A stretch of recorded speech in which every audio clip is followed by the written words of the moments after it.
Di ujung gang sempit di kota kecil itu, berdirilah sebuah rumah kos tua yang seolah menolak roboh hanya karena keras kepala. Rumah itu milik Busari, seorang wanita paruh baya yang dikenal seantero kampung bukan karena kebaikannya, tapi karena omelannya yang tiada henti. Busari bukan sekadar galak, ia seperti punya alarm khusus yang akan berbunyi setiap kali penghuni kos sedikit saja bersenang-senang. Tertawa keras, dimarahi, pulang lewat jam 9 malam, digembok pagar. Tagihan listrik dibagi seenaknya, meski ada yang cuma punya kipas angin. Tapi kos Busari tetap laku. Karena murah, karena lokasinya dekat kampus, dan karena, hidup mahasiswa memang keras. Asal ada tempat berteduh, apapun dilalui. Suatu hari, datanglah Dinda, mahasiswi baru dari desa kecil. Ia lugu, sopan, dan selalu menunduk saat bicara. Dinda menyewa kamar sempit di pojok belakang, di mana temboknya sudah retak dan lampunya redup seperti nasibnya yang belum jelas.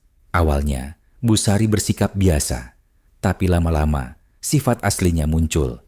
Tiap malam, ia inspeksi kamar, mengetuk keras, menegur karena sandal ditaruh miring, bahkan pernah marah besar karena Dinda menjemur handuk di kursi. Dinda hanya diam. Ia tahu kos itu satu-satunya tempat yang ia mampu. Uang dari ibunya hanya cukup untuk bayar kos dan makan seadanya. Tapi malam itu berbeda. Dinda pulang dari kampus dengan wajah pucat. Ia demam, sakit, tapi tetap merangkak ke dapur untuk merebus air. Di sana, Busari berdiri dengan tatapan menusuk. "Kamu masak air malam-malam? Mau bikin kos ini kebakaran?" Dinda tak sanggup menjawab. Tubuhnya gemetar, air matanya tumpah. Tapi Busari tak peduli. Ia mencaci, mengusir Dinda kembali ke kamar, mematikan lampu dapur dengan keras.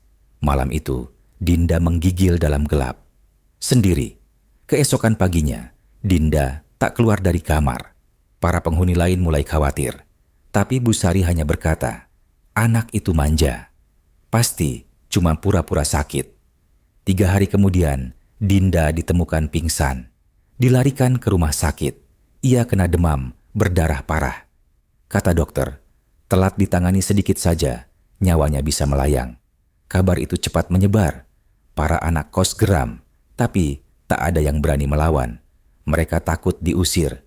Kos murah makin langka. Setelah kejadian itu, suasana kos berubah. Sepi, dingin. Busari masih cerewet, tapi entah kenapa, suaranya makin serak. Tatapannya makin tajam, dan tubuhnya mulai aneh. Malam-malam, terdengar suara desisan. Beberapa anak kos mengaku melihat bayangan panjang melata di lorong. Tapi mereka pikir itu cuma ilusi karena stres. Hingga suatu malam, Busari mengumpat keras karena sandal di teras berantakan. Ia keluar dari kamar dan tubuhnya mulai berubah.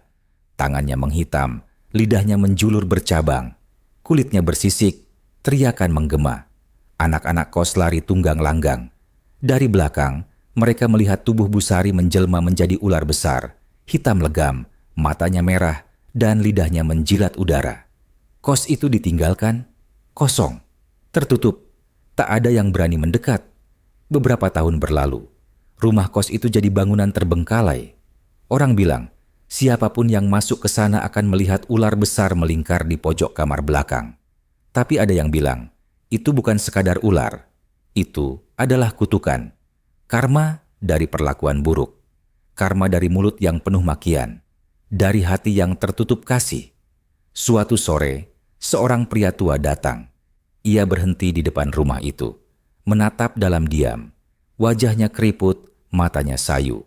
Namanya Pak Wahyu, ayah Dinda. Ia membuka pagar berkarat, masuk pelan, dan berdiri di tengah halaman. "Busari," katanya lirih, "saya maafkan kamu. Meski kamu membuat anak saya hampir mati, saya yakin kamu sudah menyesal. Jika masih ada nurani dalam tubuhmu yang kini bukan manusia lagi, pergilah dengan tenang." Angin berhembus. Dari kejauhan terdengar desis panjang, lalu hening. Keesokan harinya, rumah kos itu roboh sebagian. Tak ada yang tahu kenapa. Tapi orang-orang percaya arwah Busari atau apapun bentuknya sekarang sudah pergi. Di antara reruntuhan ditemukan secari kertas tua yang belum hancur. Di sana tertulis, "Aku hanya ingin dihormati, tapi aku lupa memberi hormat. Aku hanya ingin didengar, tapi aku tak pernah mau mendengar. Maafkan aku." Setiap orang berjuang. Anak kos bukan hanya penyewa, mereka juga manusia yang ingin dimengerti. Saat kuasa kecil disalahgunakan, ia bisa berubah jadi bumerang besar. Dan saat hati mengeras, kadang hanya kutukan yang bisa melembutkannya kembali. Hormat tidak bisa dipaksa, kasih tidak bisa dibeli, dan manusia hanya akan dikenang dari bagaimana ia memperlakukan sesama.